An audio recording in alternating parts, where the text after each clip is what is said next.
30 दिन सिर्फ शरीर को रोकने का नाम नहीं है। ये 30 दिन तुम्हारी सोच, तुम्हारी चाल और तुम्हारी मौजूदगी को बदल देते हैं। और हां, लड़कियां इसे महसूस करती हैं, भले ही वो इसे शब्दों में न कहें। सच ये है, लड़कियां शब्दों से ज्यादा वाइब पर ध्यान देती हैं। तुम क्या बोल रहे हो, उससे ज्यादा तुम कैसे खड़े हो, कैसे देखते हो, कैसे शांत रहते हो, ये सब मायने रखता है। ब्रह्मचर्य तुम्हारे अंदर वही शांत ताकत पैदा करता है। पहले 7 दिन जब दिमाग भटकता है, पहले हफ्ते में मन बार बार स्त्री की ओर जाएगा, पुरानी आदतें याद आएंगी, नजरें भी कमजोर होंगी। लेकिन अगर तुम यहां रुके नहीं, अगर तुमने खुद को संभाल लिया, तो तुम बाकियों से अलग रास्ते पर हो।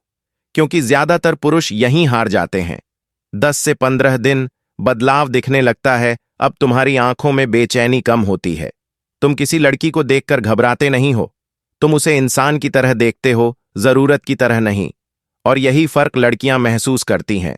वो देखती हैं, ये लड़का अटेंशन मांग नहीं रहा, अप्रूवल की भूख में नहीं है।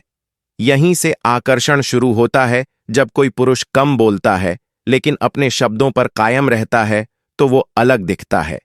जब वो हर लड़की को इम्प्रेस करने की कोशिश नहीं करता, तो उसकी वैल्यू अपने आप बढ़ती है। लड़कियां इसे कॉन्शियस रूप से नहीं, लेकिन इंस्टिंक्ट से पकड़ लेती हैं। 20 दिन के बाद शांत आत्मविश्वास।